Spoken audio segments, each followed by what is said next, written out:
Assalamualaikum warahmatullahi wabarakatuh. Selamat datang di kanal Kisah Kita, tempat di mana emosi, rahasia, dan godaan terbungkus dalam narasi yang menggugah hati dan pikiran.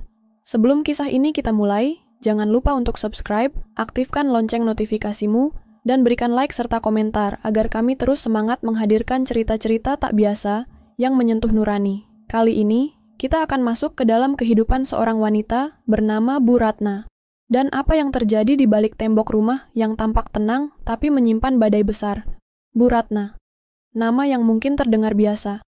Tapi di balik nama itu tersimpan cerita panjang seorang wanita yang telah berjuang bertahun-tahun membangun rumah tangga bersama pria yang akhirnya mengkhianatinya. Di usianya yang menginjak 46 tahun, Bu Ratna masih menyimpan pesona wanita matang. Kulitnya halus dan terawat, sorot matanya tajam namun lembut, dan tubuhnya tetap terlihat berisi, mencerminkan kekuatan sekaligus kehangatan. Ia pernah dikenal sebagai istri yang setia, ibu rumah tangga yang penuh pengabdian. Namun semua itu runtuh dalam sekejap, saat suaminya, Pak Burhan, mengajukan gugatan cerai hanya beberapa bulan setelah ia dipindahkan ke kantor cabang luar kota. Tak butuh waktu lama untuk Ratna menyadari penyebabnya. Seorang rekan kerja muda, energik, dan menggoda. Perempuan yang dengan enteng merebut suaminya setelah 20 tahun lebih pernikahan. Ratna tidak melawan. Ia hanya diam. Tapi diam itu menyimpan luka yang dalam. Setelah perceraian mereka disahkan, Ratna memilih pindah sementara ke rumah anak tunggalnya, Nadia, yang baru 2 tahun menikah dengan seorang pria bernama Gilang. Di rumah itulah segalanya dimulai. Sebuah rumah mungil 2 lantai di pinggiran kota, dengan pekarangan kecil dan taman sederhana di belakang. Nadia bekerja sebagai perawat di rumah sakit dan seringkali mendapat shift malam. Sementara Gilang, menantu Ratna, bekerja sebagai teknisi komputer lepas yang banyak menghabiskan waktu di rumah. Gilang adalah pria 30 tahun dengan kepribadian santai tapi penuh perhatian. Wajahnya bersih, tubuhnya tinggi dan tegap. Ia bukan tipe pria yang banyak bicara, tapi tatapan matanya bisa berkata lebih banyak daripada 1000 kalimat. Dan tatapan itu pelan-pelan mulai berubah sejak Ratna tinggal di rumah mereka. Awalnya Ratna menganggap itu hanya rasa hormat dari seorang menantu. Tapi ketika sorotan mata Gilang mulai bertahan lebih lama, ketika senyumannya muncul tanpa alasan, ketika tangan itu terlalu lama menyentuh pundaknya saat menyajikan teh, Ratna tahu, ada yang tak biasa. Malam demi malam berlalu. Dan pada suatu malam, saat hujan rintik turun pelan membasahi atap, Ratna duduk sendirian di ruang tamu dengan mengenakan daster polos warna hijau zaitun. Rambutnya diikat seadanya, wajahnya kosong memandangi gerimis dari balik jendela. Hati dan pikirannya kacau, campur aduk antara lelah, hampa, dan kesepian. Pintu depan berderit pelan. Gilang pulang. Dengan jaketnya yang basah, ia menatap Ratna sebentar dari ambang pintu sebelum meletakkan kunci di meja kecil. "Ibu belum tidur?" tanyanya lembut. "Belum, hati ini masih belum bisa tenang," jawab Ratna tanpa menoleh. Gilang tak menjawab, ia hanya berjalan ke dapur, lalu kembali dengan 2 gelas minuman hangat. Satu ia berikan pada Ratna. "Coba minum ini, Bu, biar sedikit lebih tenang." Ratna menerimanya. Ia menyesap pelan, manis, hangat, entah karena minumannya atau karena perhatian kecil itu. Senyap tercipta, hanya suara hujan yang menemani mereka. Dan saat bahu Ratna tanpa sadar bersandar ke pundak Gilang, semuanya mulai berubah. Pagi itu, udara terasa ganjil di dalam rumah kecil yang biasanya sunyi. Matahari menyelinap masuk lewat sela tirai, menyinari ruang makan tempat Ratna duduk sendiri, memandangi sisa-sisa sarapan yang sudah dingin. Nadia belum pulang dari shift malamnya. Dan Gilang, entah kenapa, belum keluar dari kamar walau jam sudah hampir menunjukkan pukul 9 pagi. Ratna mencoba mengalihkan pikirannya dengan membersihkan rumah. Ia menyapu, mengepel, dan merapikan segala sudut yang bisa ia sentuh. Tapi semakin sibuk tubuhnya, semakin kacau pikirannya. Bayangan malam tadi terus menghantui. Bukan tentang hujan, bukan tentang teh, tapi tentang momen saat bahunya bersandar di pundak Gilang, dan tidak segera ditarik. Ia tahu seharusnya ia menjauh. Ia tahu batasnya. Tapi ada sesuatu yang tumbuh di antara keheningan mereka. Sebuah rasa yang selama bertahun-tahun terkubur di balik status istri, ibu, dan kini, seorang perempuan yang ditinggalkan. Sekitar pukul 10, Gilang akhirnya keluar dari kamar. Ia mengenakan kaos abu-abu dan celana pendek, rambutnya acak-acakan, matanya masih sedikit sayu. "Pagi, Bu," sapanya pelan. Ratna hanya mengangguk. Tapi Gilang tetap berdiri di ambang dapur, matanya menatapnya tanpa kedip. "Ada yang bisa saya bantu bersihkan?"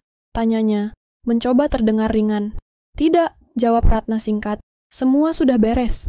Tapi Gilang tak bergerak. Ia menatap Ratna lama, lalu dengan suara lebih pelan, nyaris berbisik, ia berkata, "Ibu, malam tadi saya..." "Tidak perlu dibahas," potong Ratna cepat, suaranya bergetar. "Kita sama-sama tahu itu tidak seharusnya terjadi." Gilang menunduk. "Saya tahu, tapi saya juga tahu ibu bukan cuma seorang mertua bagi saya. Ibu perempuan yang begitu kuat, anggun, dan..." "Cukup, Gilang!" Suara Ratna meninggi. Tangannya mengepal, tapi matanya basah. Gilang maju selangkah. "Saya hanya ingin ibu tahu, saya melihat ibu, bukan sebagai seseorang yang patah, tapi sebagai perempuan yang masih layak dicintai." Ratna terdiam. Hatinya bergemuruh. Itu kalimat yang tak pernah lagi ia dengar sejak bertahun-tahun, bahkan dari suaminya dulu. Namun justru keluar dari mulut menantu, suami dari anak semata wayangnya. Ia berbalik, tak sanggup menatap Gilang lebih lama. Tapi sebelum ia melangkah pergi, tangan Gilang menyentuh lengannya. Perlahan, lembut, bukan dengan nafsu, tapi dengan kerinduan. "Bu, izinkan saya bicara jujur. Sejak ibu tinggal di sini, saya merasa rumah ini benar-benar hidup. Bukan hanya karena kehadiran ibu, tapi karena saya melihat cahaya yang tak pernah saya temukan di tempat lain." Ratna menepis tangan itu. "Berhenti, Gilang. Ini salah. Kamu suami dari anakku. Tapi saya juga manusia, Bu. Dan saya tak bisa membohongi hati saya sendiri." Hari-hari berikutnya terasa berat. Nadia tetap sibuk dengan pekerjaannya, sering pulang larut malam, atau kadang tidak pulang sama sekali jika harus lembur. Ratna dan Gilang seperti bayangan yang saling menghindar di rumah itu. Tapi setiap kali mata mereka bertemu, percikan itu masih ada, semakin dalam, semakin tak terkendali. Pada suatu sore, saat Ratna sedang menyiram tanaman di halaman belakang, Gilang muncul tiba-tiba dari balik pintu. Ia hanya berdiri, menatapnya diam-diam. "Bu," katanya pelan. Ratna tak menjawab. Gilang melangkah mendekat. "Saya akan pergi." Ratna menoleh cepat. "Apa maksudmu?" "Saya dapat tawaran kerja di luar kota. Kalau saya tetap di sini, saya takut saya akan merusak semuanya." Ratna terdiam. Hatinya mencelos. "Kenapa kamu tiba-tiba memutuskan itu?" Gilang menatap matanya dalam-dalam. "Karena saya mencintai ibu, dan saya lebih memilih menjauh daripada melukai orang yang saya sayang." Suasana menjadi sunyi. Hanya suara angin sore yang mengalir di antara mereka. Air mata Ratna jatuh begitu saja, tanpa suara, tanpa perlawanan. Dalam dadanya, perasaan bercampur aduk, rasa bersalah, kelegaan, dan sesuatu yang tak bisa ia sebutkan. Kerinduan yang belum sempat tumbuh, sudah harus direnggut. Dan hari itu pun senja menutup langit. Tapi cerita mereka belum benar-benar berakhir. 2 minggu telah berlalu sejak kepergian Gilang dari rumah itu. 2 minggu yang terasa seperti 2 tahun bagi Ratna.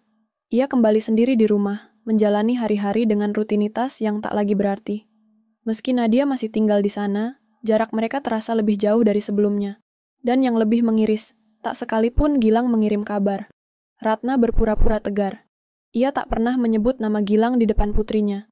Namun saat malam menjelang, dan udara dingin menyelinap lewat celah jendela, ia kembali duduk di sudut ruang tamu itu, sendirian, dengan kenangan yang masih hangat dan dada yang terus menganga. Suatu malam, saat Ratna sedang merapikan cucian, Nadia pulang lebih awal dari biasanya. Ia terlihat lelah, namun ada sesuatu di wajahnya yang tak biasa, campuran cemas dan marah. "Ibu, kita perlu bicara," kata Nadia tanpa basa-basi. Ratna mengangguk pelan. "Ada apa, Nak?" Nadia duduk, menatap Ratna lurus-lurus. "Tentang Gilang. Dia meninggalkan pekerjaannya, pindah kota tanpa bilang apapun padaku." Ratna menahan napas. "Dan yang lebih aneh," lanjut Nadia, suaranya mulai gemetar, "dia baru-baru ini menghubungi sahabatku Tania. Dia bilang, dia mencintai seseorang, tapi bukan aku."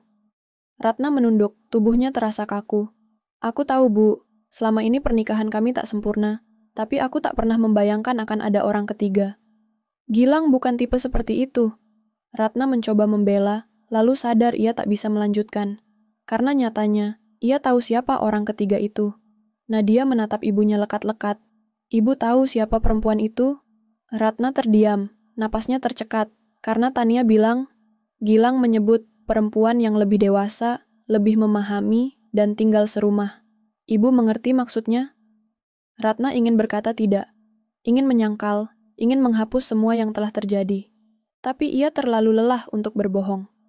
Aku, minta maaf nak, ucapnya pelan, nyaris tak terdengar. Wajah Nadia memucat. Jadi benar, ibu yang Gilang maksud, air mata Ratna mengalir. Aku tak pernah berniat merusak rumah tangga kalian. Aku sendiri terjebak dalam perasaan yang bahkan tak pernah aku minta. Nadia berdiri. Matanya merah, nadanya bergetar. Aku kehilangan ayah saat masih kecil dan aku pikir aku masih punya ibu. Tapi sekarang aku kehilangan dua-duanya. Ratna berdiri, mencoba mendekati, tapi Nadia mundur. Jangan sentuh aku. Kemudian Nadia berbalik dan melangkah ke kamarnya, membanting pintu tanpa sepatah kata lagi. Dan malam itu, Ratna menangis lebih lama dari sebelumnya. Esok harinya, Ratna memutuskan pergi. Ia merasa tak pantas lagi tinggal di rumah itu. Ia menulis sepucuk surat untuk Nadia, permintaan maaf yang tak sempurna, tapi tulus dari hati terdalam. Lalu ia berkemas. Tak banyak yang ia bawa. Hanya beberapa pakaian, buku harian tua, dan selembar foto keluarganya saat Nadia masih kecil. Ia pergi tanpa tujuan pasti. Hanya ingin menjauh agar luka yang ia sebabkan bisa mulai sembuh. Di terminal kecil di pinggiran kota, ia duduk sendiri sambil menatap hujan yang turun perlahan. Dan saat ia membuka tasnya untuk mengambil syal, sebuah kertas kecil jatuh. Bukan miliknya. Ia kenal tulisan itu. Bu, aku pergi bukan karena ingin melarikan diri, tapi karena aku mencintai ibu dengan cara yang tak pernah seharusnya. Jika suatu saat ibu siap memaafkan dunia, dan mau menatapku bukan sebagai menantu, aku akan menunggu. G. Air mata Ratna kembali jatuh. Tapi kali ini bukan karena penyesalan, melainkan karena harapan kecil yang masih tersisa di antara reruntuhan. Senja mulai turun saat bus tiba. Ratna naik dengan langkah pelan. Ia tak tahu akan kemana. Tapi untuk pertama kalinya, ia merasa bebas. Bukan dari dosa, tapi dari ketakutan untuk merasa. Dan di dalam hatinya, ada satu nama yang tetap tinggal. 6 bulan telah berlalu sejak kepergian Ratna dari rumah itu. Ia kini tinggal di kota kecil dekat pegunungan, menyewa kamar sederhana di sebuah rumah kos milik seorang janda tua. Hari-harinya diisi dengan mengajar kursus menyulam di balai komunitas dan membantu ibu kosnya berkebun. Segalanya tampak biasa, tapi justru dalam kebiasaan itulah ia perlahan belajar berdamai. Ratna tak lagi menanti kabar dari Gilang. Bukan karena perasaannya telah mati, tapi karena ia sadar. Cinta, sebesar apapun, tak selalu harus memiliki bentuk. Kadang, cinta adalah memilih pergi, agar tak semakin menyakiti. Pada suatu sore yang berangin, Ratna menerima sepucuk surat, bukan dari Gilang, tapi dari Nadia. Ibu, aku tidak tahu harus memulai dari mana, tapi aku ingin bilang bahwa aku sehat, dan aku harap ibu juga. Awalnya, aku ingin menghapus semua tentang ibu dari hidupku, tapi ternyata itu tidak mungkin, karena sebanyak apapun sakitnya, ibu tetap bagian dari aku, dari hidupku.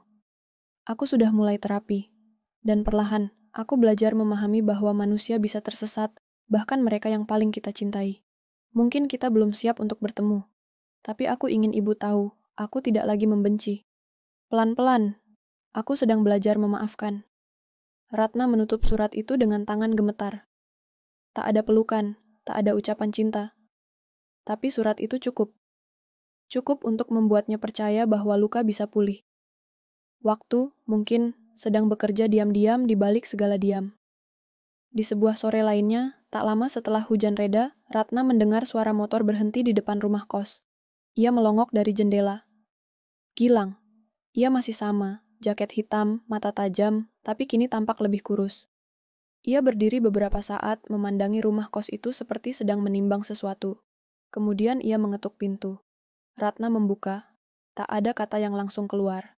Hanya tatapan panjang, seperti dua orang yang pernah saling terbenam, namun kini mengambang di permukaan masing-masing.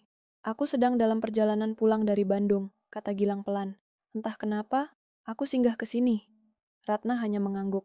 Kau tampak lelah. Sudah lama aku lelah, katanya sambil tersenyum getir. Mereka duduk di bangku kayu kecil di beranda. Angin sore meniupkan aroma tanah basah dan daun pinus. Tak ada topik yang ringan, tapi tak ada pula yang perlu disembunyikan. Aku dan Nadia resmi bercerai 2 bulan lalu, ucap Gilang akhirnya. Ratna hanya diam. Bukan karena kamu, lanjutnya. Kami berdua memang sudah lama hancur, hanya menunggu waktu. Tapi kehadiranmu menyadarkanku betapa rapuhnya sesuatu yang kupikir masih bisa diselamatkan. Ratna menatap tanah. Aku pun tidak bangga atas apa yang terjadi, Lang. Aku kehilangan banyak hal, tapi aku juga menemukan bagian dari diriku yang selama ini tertidur. Gilang mengangguk. Aku tak datang untuk menuntut atau mengulang. Aku hanya ingin memastikan kamu baik-baik saja. Ratna menoleh padanya. Aku baik, dalam versi baruku. Mereka tertawa kecil. Bukan tawa bahagia, tapi tawa orang-orang yang telah lelah menangis. Saat matahari mulai tenggelam, Gilang berdiri. Aku akan pergi malam ini. Masih ada sisa hidup yang harus kutata. Tapi kalau suatu hari nanti, kamu merasa ingin berjalan berdampingan. Bukan karena luka, bukan karena kesepian, tapi karena cinta yang tidak terburu-buru. Ia menatap Ratna lembut. Aku di sana, menunggu. Tapi hanya jika kamu mau. Ratna tak menjawab. Ia hanya menatap mata Gilang, dalam dan jujur. Ia tahu, ada jalan panjang di antara mereka. Dan tak semuanya harus dijawab hari ini. Setelah Gilang pergi, Ratna duduk kembali di beranda. Langit senja mewarnai langit dengan semburat jingga keemasan. Angin bertiup lembut, menyapu rambutnya. Ia menutup matanya, menarik napas panjang. Tidak semua kisah berakhir dengan pelukan. Kadang, yang terbaik adalah melepaskan. Bukan karena tidak cinta, tapi karena cinta yang sejati, tahu kapan harus berhenti mengejar, dan mulai menerima. Dan di senja itu, Ratna tersenyum. Untuk pertama kalinya, bukan untuk menutupi kesedihan, tapi karena ia benar-benar merasa utuh